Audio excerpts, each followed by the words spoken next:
see him try to cheat there?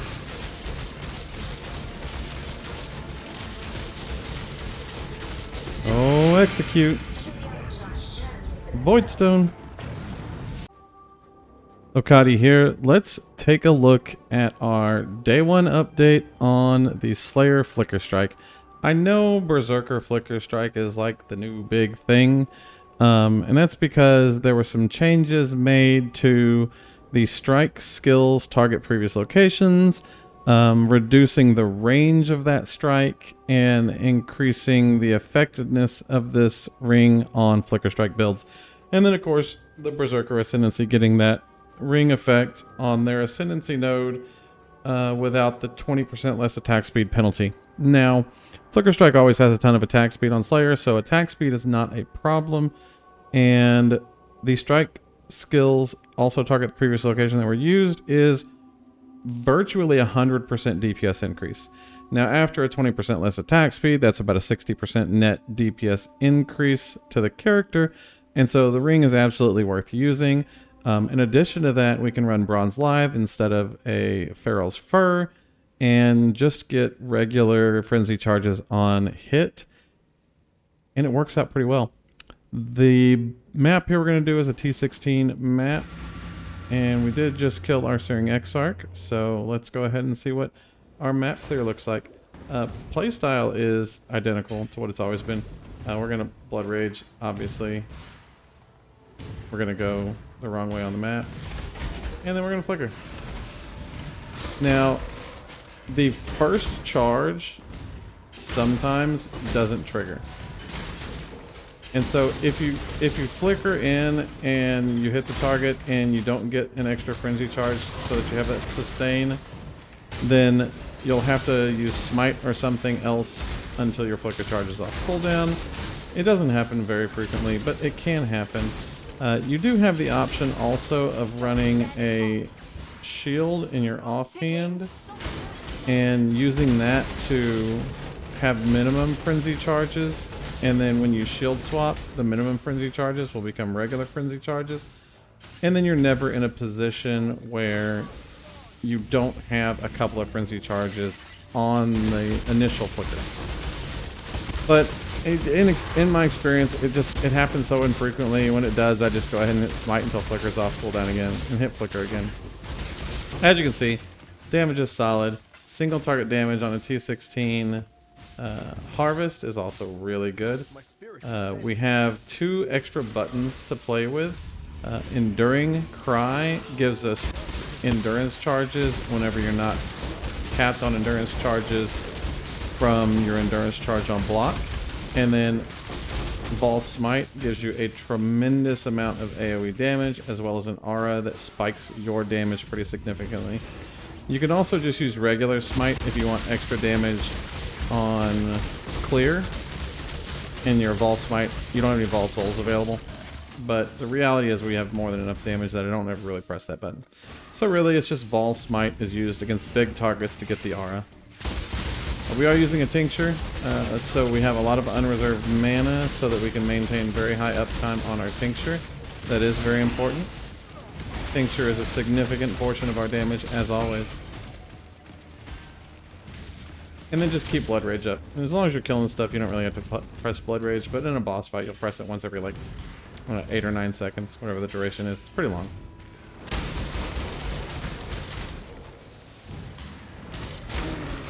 We are block based, and so we have block and spell block. I don't have spell suppression yet. That is next on the table. And then we do have life on block via Shaper Shield. The shield base that I have on this day one is like absolute hot garbage. The shield itself is absolute hot garbage. All I cared about was having an open prefix and percent life on block, and we pour. So that's what we gotta have. As we did last season, we will probably be going with a Ralakesh and an Arns. Obviously, Ralakesh is a little out of budget right now, but the Endurance Charge version of Ralakesh is probably not going to be as popular as the Frenzy Charge version of Ralakesh, and so we should see the price on those come down. Ralakesh and Arns giving us the ability to take advantage of brutal charges, as well as endurance charges, which are very important. Tankiness goes, it's really solid. Degens are a little spicy this season, and I don't know if that's because of the changes to life leech. The 10% instant versus 5% instant feels pretty significant, and so I am running Circle of Life, or I was running Circle of Life temporarily until I was able to get my Tribal Fury. So life on hit could become more important to us in certain situations. But damage is good. T16 map cleared. Nothing complicated. Now let's go look at the POE. So for day one on our character, we are sitting at...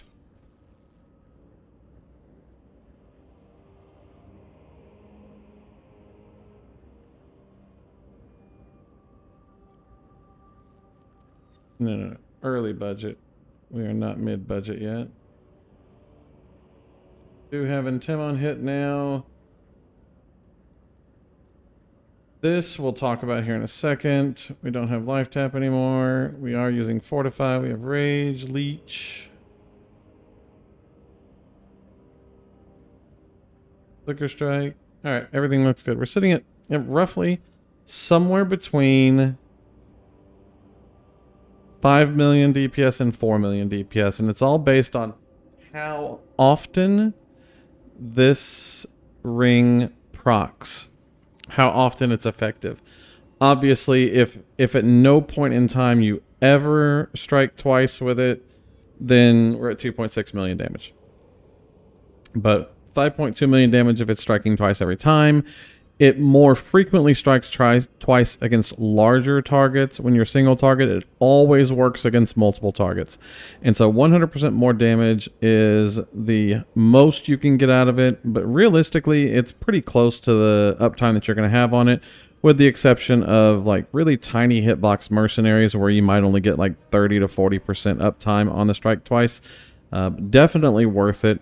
The attack speed hit does push us down to 7 attacks per second, which is pretty low for Flicker Strike. We usually run 10 to 11.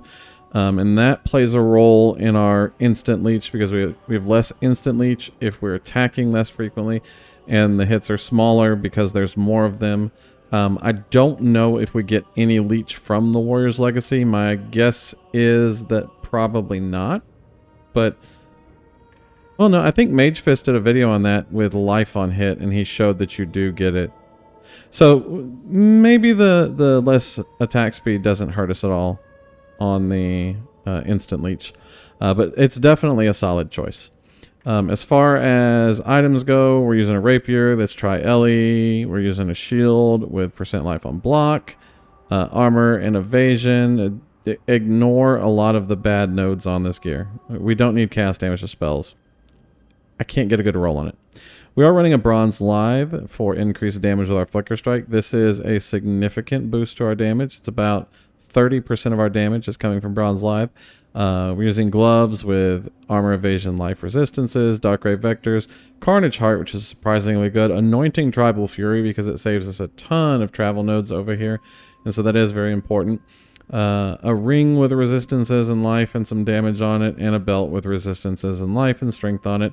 We're running a prismatic flask with Ellie Pen, a diamond flask, a granite flask, and a silver flask. We have a lethal pride. The lethal pride is giving us rage on hit somewhere and Intim on hit, both of which are very important. There's our rage on hit. There's our Intim on hit. We've also got some double damage here. We've got some increased strength here. We've got some double damage here. All in all, not a bad pickup for the lethal pride. Normally, we would not spec into Assured Strike as part of the build. However, with the double damage on it, it's worth traveling to the node on the character with this setup as it is. We are using Sword Mastery here and Sword Mastery here. Frenzy Charge when you hit an enemy, and Frenzy Charge when you hit a marked enemy, combined with our Flicker Strike, which is 20 quality. And so our Flicker Strike has a 25% chance to grant a Frenzy Charge on hit. And then we have another 18% over here. So, you know, math, 18 plus 25. It's 43% chance to hit. And we're attacking somewhere between 3 and 6 times a second. which means that we're going to get frenzy charges. As you can see in play, it is 99% uptime on your frenzy charges without needing a Feral's Fur, and so that is a good option for us. As far as our skills go, I'm running Flicker Strike with Multi, Ice Bite, Trinity, and Fortify. These are a little bit low right now because we just moved them around. We are running Flesh and Stone with Arctic Armor and Precision. Where's my Precision? And Precision tied to Arrogance here. We have Molten Shell with Cast with Damage Taken, and we have Blood Rage, and we're running Tempest Shield. So our R's are Flesh and Stone, Arctic Armor, Tempest Shield, and Arrogance Precision. It is really hard to not run Flesh and Stone, Arctic Armor, and Tempest Shield. They're very, very strong auras, and maybe later in the game we'll shift away from them, but we're getting freeze immunity here, shock immunity here, tons of flat damage reduction. Arctic Armor's less physical damage and less fire damage taken from hits while stationary works while we're flicker striking because we are stationary while we're flicker striking. And so it's a really strong defensive layer on that. And then obviously, as we said, Enduring Cry, Ball Smite as additional options on there. If you have any questions over anything, please drop a comment down below. Come by Twitch, ask questions. Flicker Strike is a fun build. Slayer is a great option for it. There's a lot of Berserkers out there, but I prefer the tankiness that comes from Slayer, especially with high block and life on block. We are running 11k max fizz hit, but we need to turn off Molten Shell. So we're running 10k max fizz hit. We need to stop running Molten Shell. I added Lethal Pride. I had to get rid of Evasion, Conversion, so we don't have enough armor really to take advantage of Molten Shell. And so as a result of that, we will probably shift Molten Shell over to Steel Skin with a higher cast when damage taken, or just an automated Steel Skin. I haven't decided which. That'll be a good choice for us. But 10k max fizz hit is solid for day one. 30k Ellie hit, 80k effective health pool. Very tanky with 63% evasion, 65% block, 58% spell block. And we'll work on spell suppression with our next few levels and our gear upgrades. Thank y'all very much for watching. Y'all have a wonderful day. Peace.